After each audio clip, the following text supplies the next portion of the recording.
जय श्री राम साथियों।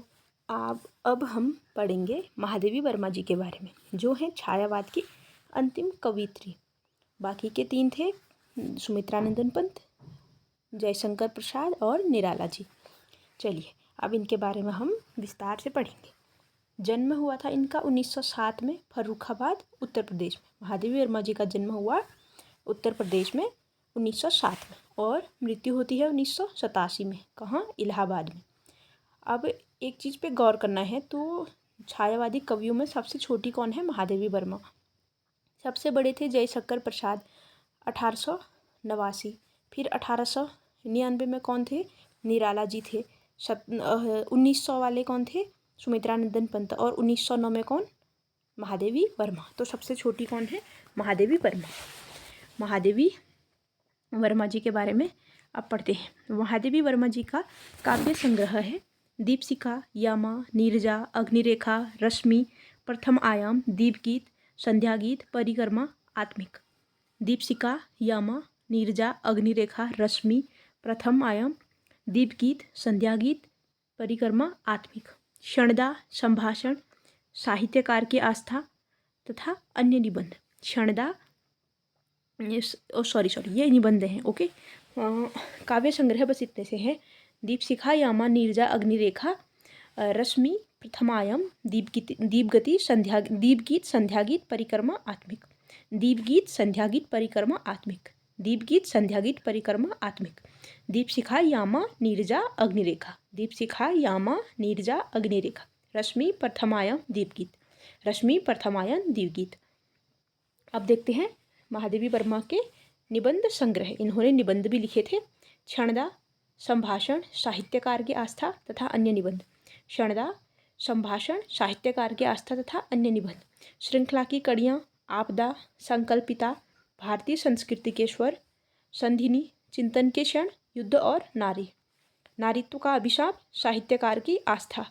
ये सारे क्या हैं? इनके निबंध हैं। एक बार फिर से देखेंगे महादेवी वर्मा जी के निबंध।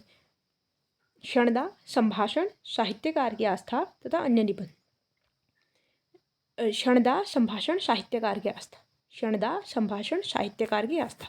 श्रृंखला की कड़ियाँ, आपदा, संकल्पिता। श्रृंखला की कड़ियाँ, आपदा, संकल्पिता। श्रृंखला की कड़ियाँ, आपदा, संकल्पिता। भारतीय संस्कृति के स्वर, भारतीय संस्कृति के स्वर। नारीत्व का अभिशाप, नारीत्व का अभिशाप। साहित्यकार की आस्था, साहित्यकार की आस्था। संधिनी, संधिनी, चिंतन के क्षण, चिंतन के क्षण, युद्ध और नारी, युद्ध और नारी। एक बार फिर से। क्षणदा, संभाषण, साहित्यकार की आस्था, श्रृंखला की कड़ियाँ, आपदा, संकल्पिता, भारतीय संस्कृति के स्वर, नारीत्व का अभिशाप, साहित्यकार की आस्था, संधिनी, चिंतन के क्षण, युद्ध और नारी हो गया। अब इनके संस्मरण देखते हैं। इनके संस्मरण हैं अतीत के चलचित्र और स्मृति की रेखाएं, पथ के साथी। अतीत के चलचित्र, स्मृति की रेखाएं, पथ के साथी, मेरा परिवार, स्मारक। ये क्या है? इनके संस्मरण या रेखा चित्र हैं। अतीत के चलचित्र,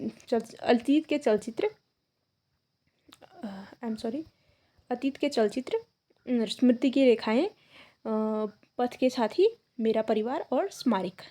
और जो स्मृति की रेखाएं हैं, जो संस्मरण इनका स्मृति की रेखाएं हैं, उससे भक्तिन वाला चैप्टर लिया गया था। और इनको कौन कौन से पुरस्कार मिले उनके बारे में जानते हैं। इनको ज्ञानपीठ पुरस्कार मिला यामा के लिए। कब मिला था? 1983 में। ज्ञानपीठ पुरस्कार मिला महादेवी वर्मा जी को यामा के लिए। और कब मिला? 1983 में। और पद्म भूषण मिला उनको 1956 में।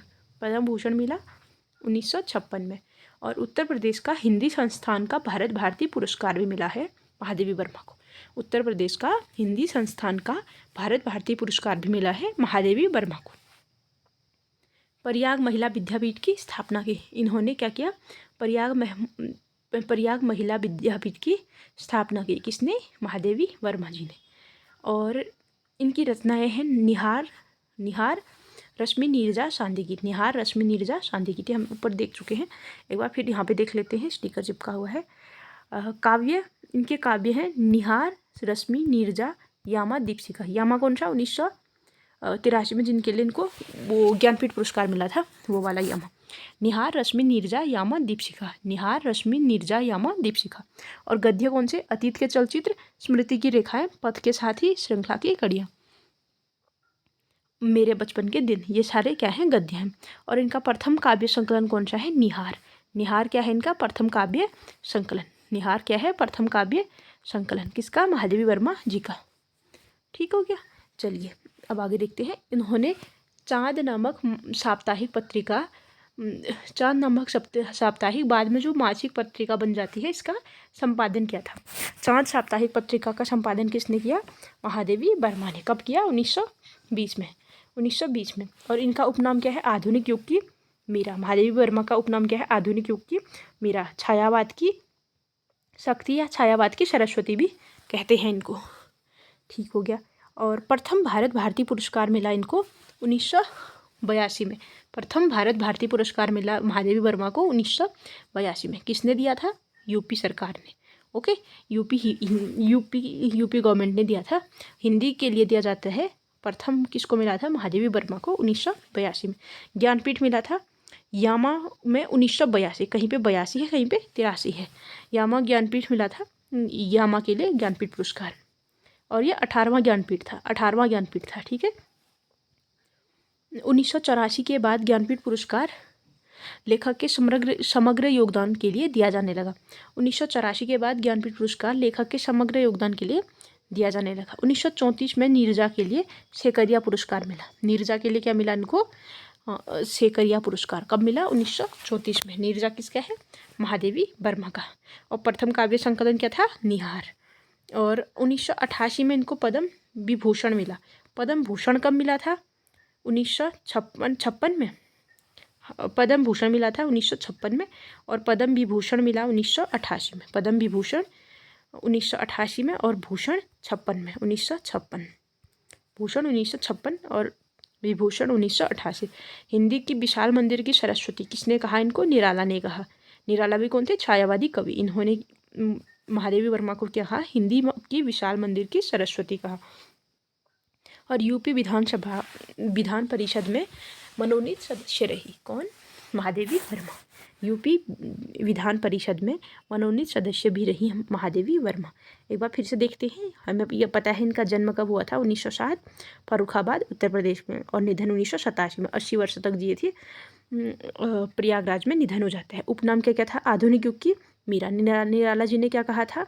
हिंदी के विशाल मंदिर की सरस्वती। रहस्यवादी कवित्री भी कहा गया है इनके लिए। रहस्यवादी कवित्री कहा गया है। वेदना कवित्री कहा गया है। विरह कवित्री, पीड़ा कवित्री। रहस्यवादी, वेदना, विरह, पीड़ा। रहस्यवादी कवित्री, वेदना कवित्री, विरह कवित्री, पीड़ा कवित्री भी इनको कहा गया है। 8 वर्ष की उम्र में इन्होंने 12 मास नामक कविता लिखी। 12 मास नामक कविता किसने लिखी? महादेवी वर्मा ने। कब लिखी? जब ये 8 साल की थी। महादेवी वर्मा को 1956 में पद्म भूषण मिला। विभूषण मिला 1988 में। और ज्ञानपीठ मिला 1982 में यामा हेतु। 83 मत कीजिएगा, 82 में मिला। 1979 में साहित्य अकादमी में महिला सदस्य बनने वाली पहली महिला थी। 1979 में साहित्य अकादमी में महिला सदस्य बनने वाली पहली महिला थी महादेवी वर्मा। कविता संग्रह तीसरा विश्व हिंदी सम्मेलन 1983 दिल्ली में इन्होंने भाग लिया था। तीसरा विश्व हिंदी सम्मेलन हुआ था 1983 में। कहाँ हुआ था? दिल्ली में। उसमें भी महादेवी वर्मा जी ने भाग लिया था। जो इनका यामा काव्य संग्रह है, यामा काव्य संग्रह में सम्मिलित कुछ कविताएं हैं। एक निहार, रश्मि, नीरजा, सांध्य गीत। निहार इनका पहला काव्य था ना, निहार। तो निहार, रश्मि, नीरजा, सांध्य गीत, इन चारों को मिला के बनाया गया यामा। इन चारों का संकलन किया गया यामा में। ठीक है। निहार, रश्मि, नीरजा, सांध्य गीत। निहार कब आया था? 1930 में। रश्मि 1932, नीरजा 1934 और सांध्य गीत 1936। 2 साल का डिफरेंस है। निहार, रश्मि, नीरजा, सांध्य गीत। निहार, रश्मि, नीरजा, सांध्य गीत 1930, 32, 34, 36। निहार, रश्मि, नीरजा, सांध्य गीत। और दीपशिखा, प्रथम आयाम, अग्निरेखा, सप्तपर्ण। दीपशिखा, प्रथम आयाम, अग्निरेखा, सप्तपर्ण। ये भी क्या है? इनके काव्य है।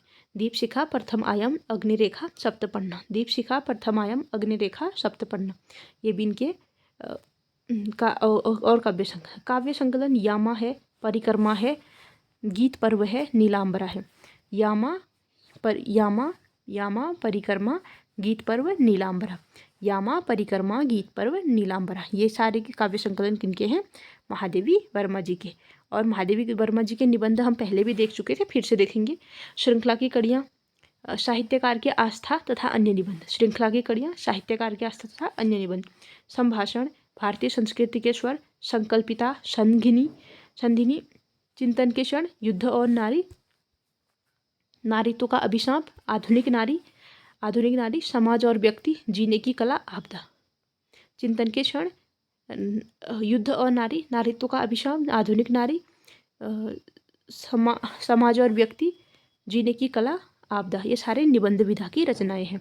एक बार फिर से, श्रृंखला की कड़ियाँ, साहित्यकार के आस्था तथा अन्य निबंध, संभाषण, भारतीय संस्कृति के स्वर, संकल्पिता, संगिनी, चिंतन के क्षण, युद्ध और नारी, नारीत्व का अभिशाप, भारतीय नारी, समाज और व्यक्ति, जीने की कला, आपदा।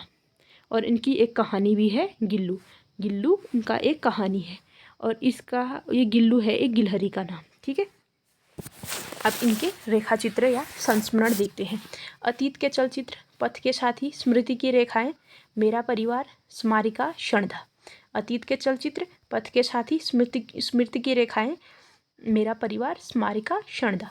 और स्मृति की रेखाएं से इन्होंने भक्तिन लिया है, जो हमारी 11th या 12th की एनसीईआरटी में है। और इनकी गद्य रचना क्या है? चिंतन के क्षण। गद्य रचना क्या है इनकी? चिंतन के क्षण। तो यहाँ पे हमारा छायावाद कंप्लीट होता है। ठीक है, छायावाद पूर्ण होता है। अब हम बाकी जो और काल है और जो बचे हुए कवि हैं उनको जल्दी ही संकलित करेंगे। जय श्री राम।